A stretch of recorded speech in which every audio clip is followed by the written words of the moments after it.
Hi everybody, it's Irene with BrainStormAcres. Now, it may hit 50 degrees here today, and mostly I'm just dreaming with my seed catalogs right now. But Henry and I were talking about the fact that last year we heard several people complain about having too many vegetables in the garden. And I thought, seriously guys? There are solutions, and they're simple.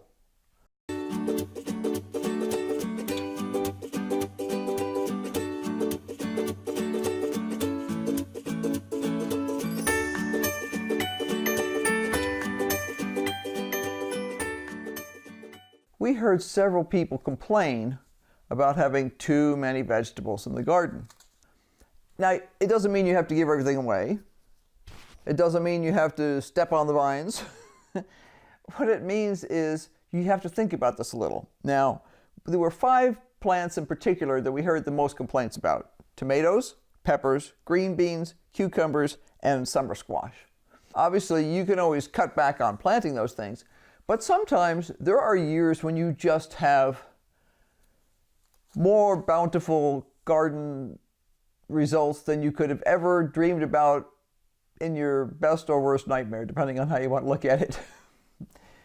So we try not to overplant, but some years Mother Nature just says whoosh, and the next thing you know, you're up to your armpits in some sort of vegetable. Well, how can you avoid this? Well, let's look at tomatoes first.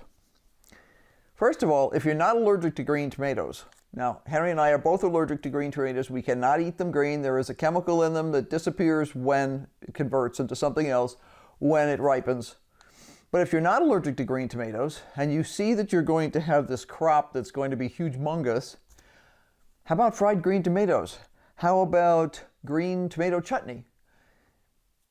Strike while the iron's hot. Get them while they're little. Turn them into something else. If you're dealing with ripe tomatoes and you just can't process them fast enough, or maybe you haven't even learned how to process them, throw them in Ziploc bags, throw them in the freezer, and this gives you the time to learn how to process. Peppers. Oh, and another thing it does for you, if it's 100 degrees out or even 95, maybe you just don't feel like heating up your kitchen to make tomato sauce. I remember one year where I had one of the biggest tomato harvests of my life.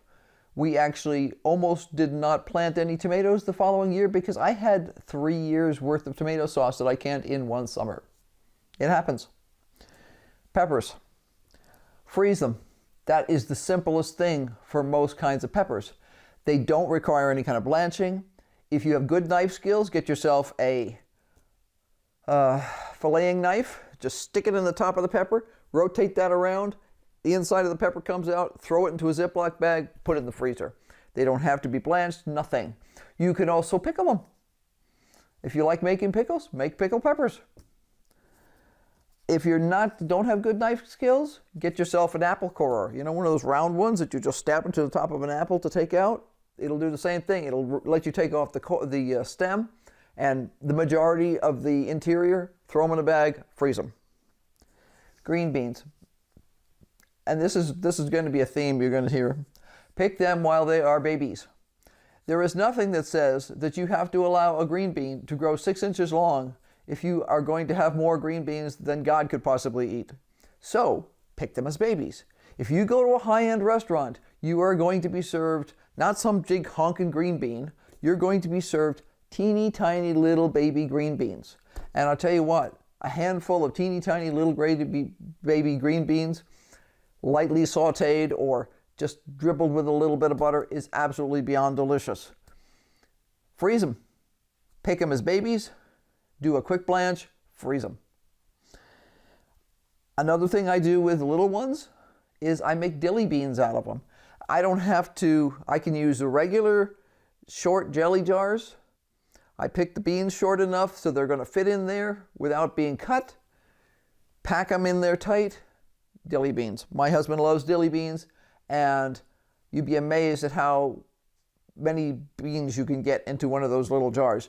If you want to go with larger jars, fine, you can let them get bigger. But the whole point is you can get rid of tons and tons and tons, get rid of in a positive sense. You're preserving them. of beans really quickly by making something like a dilly bean or some other sort of pickly sort of thing. Now, cucumbers, I'm going to say the same thing. Pick them as babies. One summer, I had so many cucumbers. Now, I don't even eat cucumbers. I don't care for them. They upset my stomach. I've tried, a million different ways. I can eat them in a salad and be polite if I'm in somebody's house. I'm not going to die from it. I'm not allergic to them. They just don't set with me, and I don't love the flavor. And one summer, I had so many pickling cucumbers that came on so fast. I picked them little. Instead of letting them get, that big or that big, I picked them little, that big. And I made a whole stack of gherkins for Henry. Now, gherkins are just a specific type of pickle. They're processed with sugar and some other stuff. Get yourself a Ball Blue book. The instructions are all in there. Go to YouTube. I'm sure somebody's making gherkins somewhere. Make baby dills. You don't have to wait until your cucumbers are huge. Grab them little, make pickles with little ones. Henry loves them. I know we don't have any left. He ate those up really quickly. If you are dealing with the seedless cucumbers, we often grow the Tasty Jade, which is I think it's technically called a Japanese style cucumber. We like them because if they get extra big, they still don't get seedy.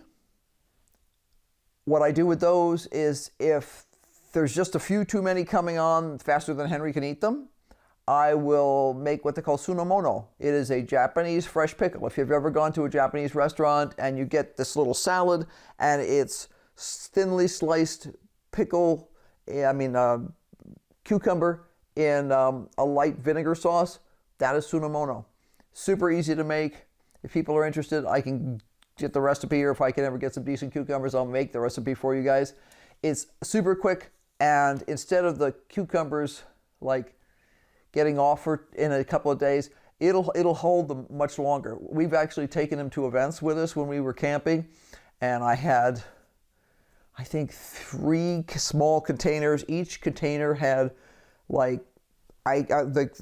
jade normally grow quite long, and I think each container had a cucumber and a half or 2 cucumbers in each container, all packed in this vinegar solution. It lasted him for several days. They didn't get weird or funky or rot or anything else like that. Perfect. Great solution. Kept him fresh, and he adores those things. It's like candy to him. So, summer squash, same story as the other things. Pick them as babies. Last year, went to the garden club meeting at the end of the summer. Somebody says, "Oh my gosh, I'm up to my armpits in squash.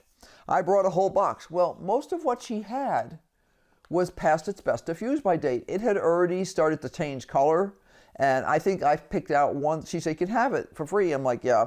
I think I found one squash that we actually ate. Everything else was past its best diffuse by date. It had already started to get more like a gourd than like a squash. If your squash are coming on too fast for you to personally eat, first line of defense, pick them this big. Don't wait till they're that big. Don't wait till they're that big. Pay attention. I remember one time somebody was watching the garden for me, and I came home to find a couple of baseball bats instead of zucchinis. You can't go out there once a week to pick squash. You have to be out there every single day. You have to find the time. I have done it by flashlight before because I didn't want my stuff to get too big. You cannot neglect summer squash. It will come to get you in the dark, I swear. It can grow inches in a day. So harvest them when they're itty bitties. If you go to a fancy high-end restaurant, they are paying really good money for baby squash. You get it, you cut off the stem, you either leave it whole or you cut it in half, light saute with butter or olive oil or vinegar or something like that. Absolutely delicious. You can also pick the flowers. Don't wait till the fruit grows. Pick the flowers, and you can fry the flowers. You can also stuff and fry the flowers. You can also pickle the flowers. You can also pickle the squash themselves, the itty bitty ones. You can pick up bigger ones too. I've done bigger ones.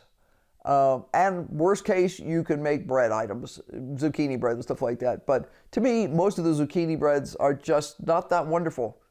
So I don't normally go to that unless it's a last resort. Somebody hands me a zucchini that's a small baseball bat. I'll turn it into zucchini bread because I don't want to waste it.